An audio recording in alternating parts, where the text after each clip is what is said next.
Hello everyone, welcome back to the channel. Hope you are doing well and fine, and in today's video I'll be showing you how to cancel transaction on Scotiabank. So without wasting any time, let's just jump right on the video and make sure to watch this video till the end and follow the steps as well. In order to cancel a transaction at Scotiabank, what you need to know is not all transactions can be cancelled. Whether you cancel depends on what kind of transaction it is and its status. So, if it's an Interact e-transfer, to do it, simply head over and open up your Scotiabank application, then tap on sign in on the bottom.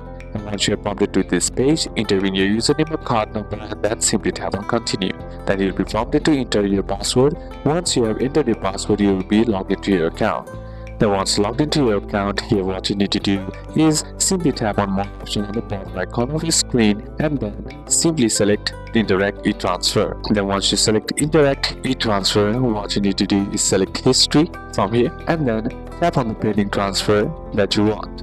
Now on tapping it, what you need to do is simply tap on the option that says cancel transfer right here, and then once you do that, tap on confirm to confirm the cancellation. Money is now returned to your account. This is usually instant and you cannot cancel it if it shows deposited or auto deposit already accepted it. Number second is debit card or credit card transaction. What you need to do is simply head over back to your home screen, then tap on more of your credit cards. Once you inside a credit card, what you need to do is simply tap on settings or manage, and then here what you need to do is tap on pending transaction. You have to wait and made off of in 1 to 5 days or completed transaction which you get a refund from the merchant. If there's a problem, simply dispute the transaction with Scotiabank. So these are a couple of steps that you can apply, and that's it for today's video guys. Hope this video was useful to you. Leave a like if it did, comment down any questions that you have, and see you soon on the next one.